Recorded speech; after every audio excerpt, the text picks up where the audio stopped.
आपने अपने पड़ोस में अक्सर ये देखा होगा कि जब भी कभी छोटे बच्चों में लड़ाई हो जाती है तो ये बच्चों की लड़ाई बड़ों तक ज़रूर पहुंच जाती है, लेकिन इसका कोई परिणाम नहीं निकलता है क्योंकि लड़ाई के कुछ दिन बाद बच्चे तो एक हो जाते हैं, दोबारा साथ में खेलने भी लगते हैं। हमारा समाज तो ऐसा ही होता है, लेकिन म्यूचुअल फंड्स के समाज में ऐसा नहीं होता है। यहाँ अगर स्मॉल कैप कैटेगरी के सही फंड को निवेश के लिए सिलेक्ट किया जाए तो इन्वेस्टर्स को लॉन्ग टर्म में रिजल्ट्स ज़रूर देखने को मिलते हैं। इन फ्यूचर आपको म्यूचुअल फंड की स्मॉल कैप कैटेगरी से बेटर रिटर्न्स मिलें, इसके लिए आज इस वीडियो में हम दो टॉप परफॉर्मिंग स्कीम्स को आपस में कंपेयर करेंगे। ये दोनों स्कीम्स हैं टाटा स्मॉल कैप फंड और बंधन small cap fund. Tata small cap fund कोई बहुत ज़्यादा पुरानी स्कीम तो नहीं है, फिर भी इसका 5 सालों से लंबा ट्रैक रिकॉर्ड है। इसका एनएफओ आया था नवंबर 2018 में।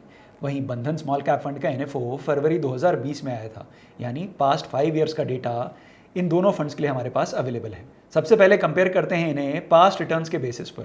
टाटा स्मॉल कैप फंड ने लॉन्च डेट से अपने इन्वेस्टर्स को 22.30% का सालाना रिटर्न दिया है। वहीं बंधन स्मॉल कैप फंड ने अपने एनएफओ इन्वेस्टर्स को 32.08% का सालाना रिटर्न दिया है। लॉन्च डेट से अपने इन्वेस्टर्स को मालामाल करने में बंधन स्मॉल कैप फंड आगे रहा है। बंधन स्मॉल कैप फंड में एनएफओ के दौरान अगर किसी इन्वेस्टर ने 1 लाख रुपए का लमसम इन्वेस्टमेंट किया होता तो आज उस 1 लाख रुपए की वैल्यू होती लगभग 3,71,000 रुपए। अगर आपने स्टार्टिंग से 2,000 रुपए की मंथली एसआईपी की होती तो आज आपका पोर्टफोलियो तकरीबन 2.5 लाख रुपए का हो गया होता।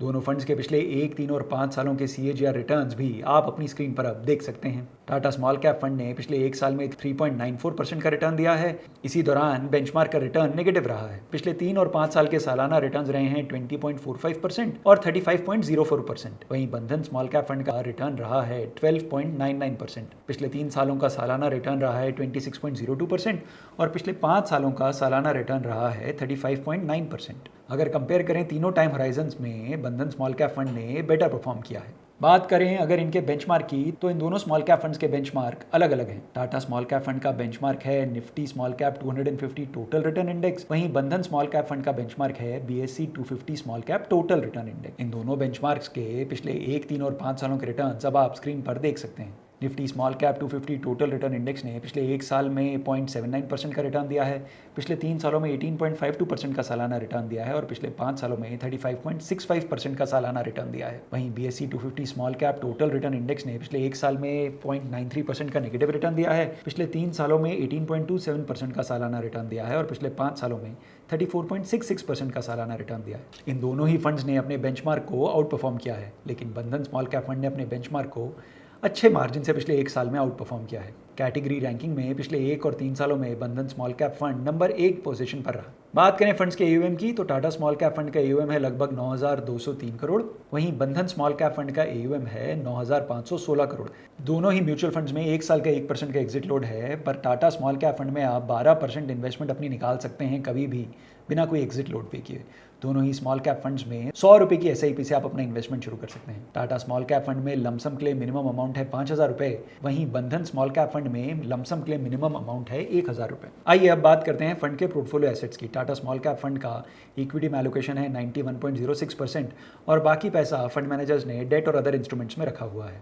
बंधन स्मॉल कैप फंड का इक्विटी एक्सपोजर है 89.25% और बाकी पैसा फंड मैनेजर्स ने डेट और कैश इंस्ट्रूमेंट्स में रखा हुआ है, यानी दोनों फंड्स का इक्विटी में एक्सपोजर लगभग समान ही है। Tata small cap fund 58 stocks का पोर्टफोलियो है, वहीं Bandhan small cap fund 184 stocks का पोर्टफोलियो है। बंधन स्मॉल कैप फंड में किसी भी स्टॉक में 3% से ज़्यादा का एक्सपोजर नहीं है। दोनों ही फंड्स में टोटल 10 सेक्टर्स में एलोकेशन दी गई है। टाटा स्मॉल कैप फंड के top sectors materials, industrials, consumer discretionary और हेल्थ केयर। बंधन स्मॉल कैप फंड के टॉप सेक्टर्स हैं financial services, consumer discretionary, health care और मटेरियल्स। ये तो रहा दोनों फंड्स का डिटेल कंपैरिजन। बात करें अगर कंक्लूजन की तो आपको आपके पोर्टफोलियो में किस फंड को शामिल करना चाहिए।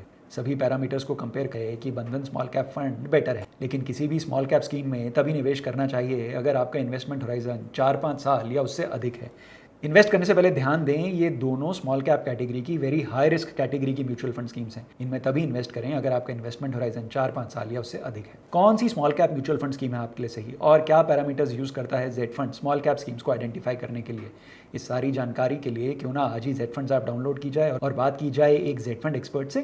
जेड फंड्स, जहां है आपकी इन्वेस्टमेंट सही और आसान। Mutual fund investments are subject to market risks. Read all scheme related documents carefully.